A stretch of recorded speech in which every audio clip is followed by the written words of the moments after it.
La Chine commence à s'énerver dans le conflit entre l'Iran, Israël et les États-Unis. Les Chinois ont clairement expliqué qu'il était complètement scandaleux aujourd'hui que les Américains et les Israéliens bombardent un pays pour provoquer un changement de gouvernement et que c'est complètement contre toutes les lois internationales. Je vais vous donner les news de ce 4 mars à 8h45. Donc pendant la nuit, le Liban a subi d'énormes attaques israéliennes. Il se dit qu'il y a eu à peu près 6 morts du côté libanais, dont des civils, comme d'habitude. Une gamine de 11 ans est donc décédée également au Koweït après avoir reçu les débris d'un missile. Donc là, c'est toujours les drames de la guerre qui sont absolument lunaires.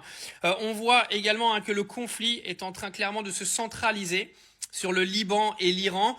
Tout particulièrement, il y a encore une fois des cibles américaines qui sont aujourd'hui targetées par l'Iran dans différents pays du Moyen-Orient, mais ça se raréfie. Hier, le consulat américain à Dubaï a donc été touché, mais on voit que les missiles sont de moins en moins nombreux dans le ciel des pays du Moyen-Orient en général.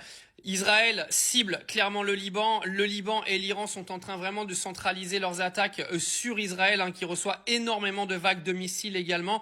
Mais on voit que voilà, ça commence à se centraliser un peu vers les pays qui étaient les premiers pays concernés par cette attaque américaine, même si Israël profite bien de l'opportunité pour aller taper sur le Liban.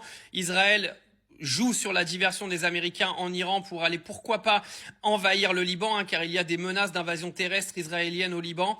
Comme par hasard, comme d'habitude, je dirais même, parce que c'est la spécialité israélienne, d'aller taper sur les pays d'à côté pour essayer d'aller, pourquoi pas, commettre un nouveau génocide comme ils ont fait en Palestine, parce que se servir toujours de l'excuse du Hezbollah pour se dire on va venir sur un territoire pour venir faire ce qu'on veut et faire notre loi, c'est une spécialité israélienne, donc affaire à suivre. Emmanuel Macron l'a condamné hier.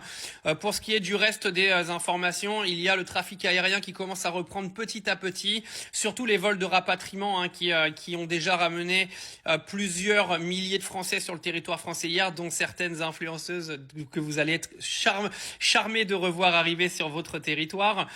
Pour le reste, il s'est pas passé grand-chose de plus. C'est beaucoup des attaques sur le Liban, sur Israël et sur l'Iran qui sont aujourd'hui mises en avant.